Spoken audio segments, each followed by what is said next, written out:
আসসালামু আলাইকুম প্রিয় চাকরি প্রত্যাশী ভাই বোন। আজকে আমাদের মাঝে উপস্থিত হয়েছে ডক্টর রোজানা রিয়া।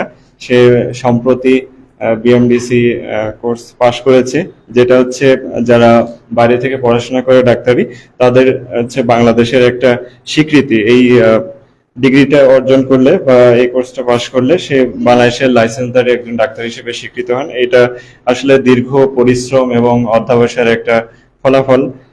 আমরা আজকে রোজানা রিয়াকে সংবর্ধনার মাধ্যমে তার এই যে সফলতার স্বীকৃতি বা অধ্যবসায় বা পরিশ্রমের একটা পথ পাড়ি দিয়ে সৃষ্টিকর্তার অশেষ রহমত এবং বাবা মার দোয়ায় সে একটা পর্যায়ে এসেছে, সেটাকে একটা আনুষ্ঠানিক স্বীকৃতি দেওয়ার চেষ্টা।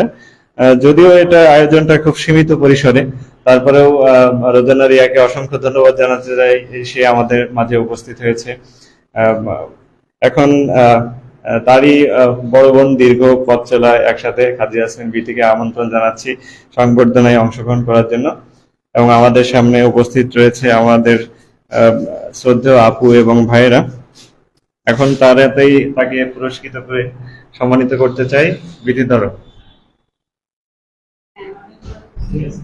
Thank you.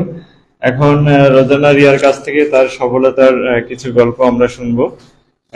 সে আমাদেরকে আরো দিক নির্দেশনামূলক বক্তব্য দিবেন যে কিভাবে পড়াশোনা করলে বা কিভাবে আগালে ডাক্তারি সহ অন্যান্য পেশায় ভালো রেজাল্ট বা ভালো একটা ফলাফল পাওয়া যায়। আসসালামু আলাইকুম সবাইকে। আশা করি সবাই ভালো আছেন। আর আমার ব্যাপারটা হচ্ছে যে আমি আসলে যেহেতু মেডিকেল স্টুডেন্ট ছিলাম, তারপরে বাংলাদেশে আসার পরে, চায়না থেকে পড়াশোনা শেষ করে বাংলাদেশে আসার পরে তারপরে বিএমডিসি পরীক্ষাটা দিলাম। তো হয় কি, প্রথমে দেখা যায় যে মানুষের কিছু ল্যাকিংস থাকে বা পড়াশোনা একটু ঘাটতি থাকার কারণে দেখা গেছে যে হয়তো বা ভাগ্যেরও কিছুটা ব্যাপার থাকে যে প্রথমে পাশ করাটা একটু কঠিন হয়ে যায় বা অনেকে প্রথমবারেই পাশ করে। আবার অনেকে দেখা গেছে যে কয়েক বছর চেষ্টা করার পরে গিয়ে পাশ করে। তো এক একজনের প্রিপারেশনটা এক রকম থাকে, অধ্যবসায় এক এক রকম থাকে।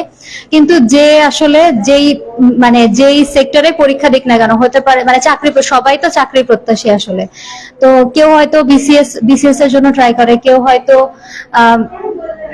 মেডিকেলের জন্য ট্রাই করে। সে মেডিকেল এন্ট্রান্স এক্সাম হতে পারে বা মেডিকেলের যে কোনো কোর্স হতে পারে, অথবা আবার যে কোনো চাকরির পরীক্ষা হতে পারে, ব্যাংকের পরীক্ষা হতে পারে বা শিক্ষা ক্যাডার যে কোনো পরীক্ষা। তো সেই ক্ষেত্রে দেখা গেছে যে আমাদের যে অধ্যবসায় বা পরিশ্রম, সেই মাপকাঠিটা কিন্তু সেমই থাকে, যে সবারই ঠিক মতো পড়াশোনা করতে হবে। পড়াশোনার ধারা বা দেখা গেছে অধ্যবসায় বা প্রিপারেশন বা একটা মানে কনসিস্টেন্সি বজায় রাখা, এগুলো কিন্তু সেমই থাকে। তো যে যেখানে পরীক্ষা দিক, পড়াশোনা করুক, কনসিস্টেন্সিটা বজায় রাখাটা অনেক ইম্পর্টেন্ট, এটাই শুধু বলবো।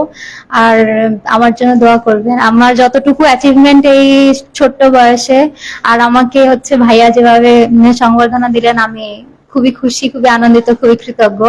তো ধন্যবাদ। আর আশা করি সবাই তাদের সফলতার শীর্ষে পৌঁছাক, এইটাই আর কি। ধন্যবাদ। অসংখ্য ধন্যবাদ রোজানা রিয়াকে। সে যদিও সংক্ষেপে বলেছে, কিন্তু তার যে কষ্ট বা স্ট্রাগলের গল্প সেগুলো আমরা আগামীতে শুনবো বিস্তারিত।